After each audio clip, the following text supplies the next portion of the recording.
Shalom, all praises to Yahweh Bahashem, Yahweh Shai Bahashem, Rakakwadash. The double honors to the elder apostles, the bishops, and the elders of GMS who rule well. Peace and salutations to the elect. My name is Aina. The title of the video is Assemble Yourselves and Come, All Ye Heathen. Right? Ultimately, right, the weak nations are gathering themselves together. Right? Iran and many others join with Iran, but we know pursuant to Ezekiel 38, that Russia will spearhead, right, these different nations to come against America. But we can already see how these weaker nations and countries you know um, are coming together basically against America already. Regarding them trying to attack Iran, for Israel, and also even some of America's allies are basically telling them that you can't use my land, to mount an attack against Iran. All right. So I just want to blow the horn on this because this is Bible prophecy, of course, the weak sin that is grown, and you have America's allies turning on them, in one way or another, and it could get worse as we continue to watch this. Right, the scriptures in Obadiah tells us uh, that they have brought thee to the border. Right, Obadiah 1:7 says, all the men of thy confederacy have brought thee even to the border. The men that were at peace with thee have deceived thee and prevailed against thee. They that eat thy bread have laid a wound under thee, and there is none understanding in him.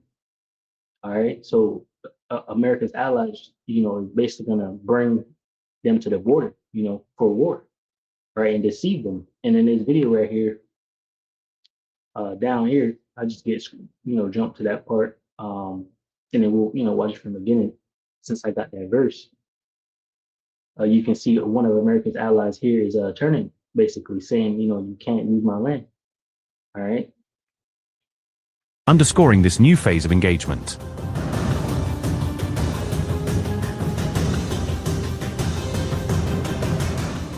Amid renewed US threats of war, Washington's own Arab partners now appear to be edging toward Iran's side, or at least refusing to be used as launch pads for another conflict in the region.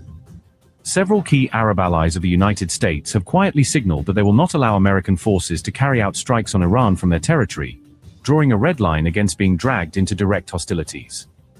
Saudi Arabia and the United Arab Emirates issued this vow only after Tehran warned that any facilitation of US attacks would expose their soil to devastating retaliation. Iran has made it clear that if it is attacked, US embassies and military bases across Arab countries hosting American forces will be prime targets in a wider regional war. Right. So, that's why I gave you this Obadiah 1:7, because these Arab nations are somewhat allies of America. They have bases, America has bases, in their country. America's, supposed to be, so giving them safety, security from attacks and things like that. But even, they're obviously kind of divided with that, and there's tension there because Israel was able to strike these Arab nations, before when they were trying to attack Iran, right? When they were having peace talks there. But Obadiah 1:7 says, all the men of thy confederacy have brought thee even to the border. The men that were at peace with thee have deceived thee and prevailed against thee. They that eat thy bread have laid a wound under thee, and there is none understanding in him. So, they could come up with some type of agreement or plan, that these different nations, with Iran. Said, shall I not in that day, said the Lord Yahweh Bashim Shai, even destroy the wise men out of Edom, and understanding out the mount of Esau. And thy mighty men, O Teman, shall be dismayed, to the end that every one of the mount of Esau will be cut off by slaughter. Right, and this goes into a lot. You get uh, Isaiah 19, the cruel Lord ruling.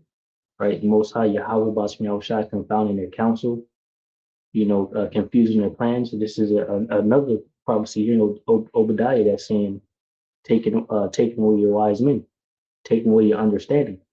All right, so that you may be cut off by slaughter. So everything that these devils are doing now, leading up to this point of World War III, is a major trap for them. And another one was even Afghanistan, which you're about to get right here. Afghanistan is joining Iran now. And remember, they had like a 20-year war. America and Afghanistan had like a 20-year war, and America just left quickly. They left so much equipment there, and now Afghanistan is joining Iran with America's equipment to back Iran.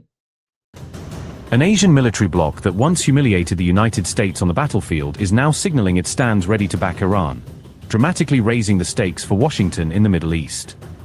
After feeling betrayed by key Arab partners who quietly hedged or refused to fully align with Washington's plans, the Pentagon is now staring at a fresh strategic shock from the East. The legacy of America's longest war is coming back to haunt US forces in the region, as old battle lessons, scars, and rivalries resurface just when Washington hoped to avoid another major conflict in the Middle East. Amid growing fears of a possible US attack, Iran's support base now appears to be widening beyond its traditional network of regional proxies, drawing in new voices and actors. After loud rhetorical backing from several of Washington's own Arab allies, Iran has now received an unexpected show of support from Afghanistan's rulers, adding a fresh layer to the regional equation. On February 15th, Taliban spokesperson Zabihullah Mujahid said that his movement is prepared to come to Tehran's aid if Iran comes under American attack, according to Israeli daily The Jerusalem Post. Speaking to Radio Iran, Mujahid said that Afghanistan's Taliban authorities would assist Iran if the United States launched strikes, signaling political solidarity with Tehran. However, Mujahid stressed that this would not automatically mean the Taliban would formally enter the war or commit to full-scale military intervention. Instead, he said Afghans would show sympathy and be ready to cooperate with Tehran if Iran requested support, hinting at logistical or political backing rather than an immediate battlefield deployment. Mujahid also underlined that the Taliban leadership prefers diplomacy over escalation and does not want to see a broader regional conflict erupt. At the same time, he claimed that Iran had won the 12-day war against the United States and Israel in June 2025 and insisted that Tehran would win again if attacked in the future. Notably, the Taliban themselves emerged as victors at the end of America's longest war, a nearly 20-year conflict that ended with US defeat on the ground. US forces withdrew from Afghanistan in 2021, as the Taliban toppled the Western-backed government in Kabul and reclaimed power, reshaping the balance of power in the region.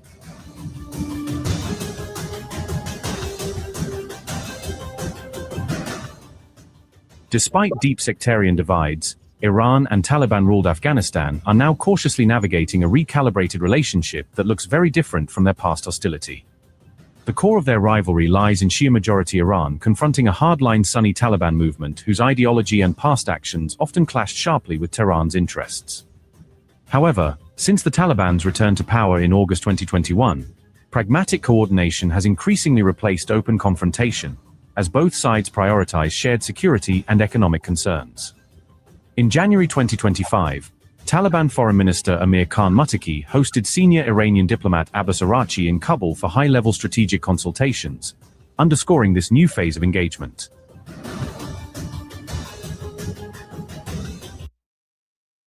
All right, Joel 3:9, proclaim ye this among the Gentiles, prepare war, wake up the mighty men, let all the men of war draw near, let them come up, beat your plowshares into swords and your pruning hooks into spears, let the weak say, I am strong. Assemble yourselves and come, all ye heathen, and gather yourselves together round about. Thither cause thy mighty one to come down, O Lord Yahweh, Bashem Shai. Let the heathen be weakened and come up to the valley of Jehoshaphat, for there will I sit to judge all the heathen round about. Put ye in the sickle, for the harvest is ripe. Come get ye down, for the press is full, the fats overflow. Their wickedness is great. All right, multitudes in the valley of decision, for the day of the Lord Yahweh Bashem Shai is near, in the valley of decision. Right, and that is the Levant region. All right, Josaphat. The Lord's judgment, right? So the Lord Yahweh Bashem Shai is gathering these nations together that he may judge them, all right? Because ultimately the mighty ones that's going to come down are his angels, all right? Because during this World War III that's going to take place, in the midst of it, towards the end of it, Yahweh Shai is going to come, right? Because at that time, nuclear missiles will begin to be shot, all right? And Yahweh Shai is going to finish off, the nations round about, and he's going to pick up his elect from the four corners of the earth, right, to protect them wherever they might be, especially in America, because America will be destroyed completely, along with Israel, that will be destroyed completely. All right. So, as you can see, the nations are gathering themselves together. Different sides are being picked. Mostly everyone is joining the side, with Russia and Iran, and all that is Bible prophecy. So I just wanted to blow the horn on that. Lord willing, edify from the lesson. Shalom to the whole elect, which consists of men, women, and children. Shalom.